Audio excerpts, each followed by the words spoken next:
नमस्कार साथियों, आप सभी को राधे राधे और जय श्री राम। आज की इस वीडियो में हम बात करेंगे माता दुर्गा की तीसरी शक्ति माता चंद्रघंटा की पावन कथा के बारे में। तो आइए शुरू करते हैं। माता दुर्गा की तीसरी शक्ति है चंद्रघंटा। नवरात्रि में तीसरे दिन इसी देवी की पूजा आराधना की जाती है। देवी का यह स्वरूप परम शांतिदायक और कल्याणकारी है। इसीलिए कहा जाता है कि हमें निरंतर उनके पवित्र विग्रह को ध्यान में रखकर साधना करनी चाहिए। उनका ध्यान हमारे इहलोक और परलोक दोनों के लिए कल्याणकारी और सद्गति देने वाला है। इस देवी के मस्तक पर घंटे के आकार का चंद्र है, इसलिए इस देवी को चंद्रघंटा कहा गया है। इनके शरीर का रंग सोने के समान बहुत चमकीला है। इस देवी के 10 हाथ हैं। वे खड्ग और अन्य अस्त्र शस्त्र से विभूषित हैं। सिंह पर सवार इस देवी की मुद्रा युद्ध के लिए उद्धत रहने की है।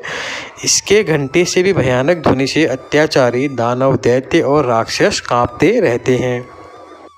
नवरात्रि में तीसरे दिन इसी देवी की पूजा का महत्व है। इस देवी की कृपा से साधक को अलौकिक वस्तुओं के दर्शन होते हैं, दिव्य सुगंधियों का अनुभव होता है और कई तरह की ध्वनियाँ सुनाई देती हैं।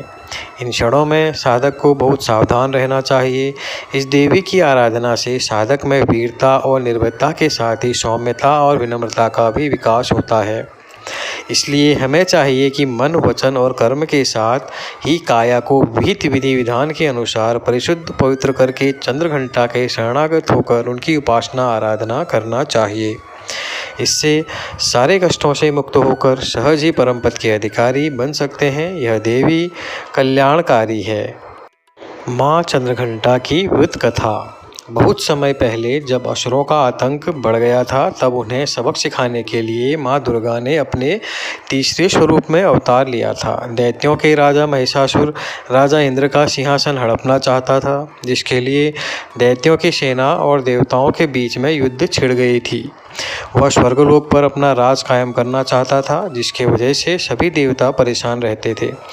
सभी देवता अपनी परेशानी लेकर त्रिदेवों के पास गए और ब्रह्मा, विष्णु और महेश ने देवताओं की व्यथा सुनकर क्रोध प्रकट किया, जिससे उनके मुख से ऊर्जा निकली। इस ऊर्जा से एक देवी प्रकट हुई।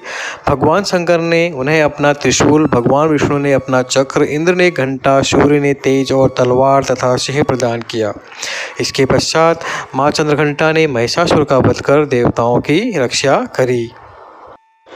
माता चंद्रघंटा को केसर के खीर और दूध से बनी मिठाई का भोग अर्पित करना चाहिए। इसके अलावा पंचामृत, चीनी व मिश्री माता रानी को अर्पित की जाती है। आप सभी को नवरात्रि की हार्दिक शुभकामनाएं।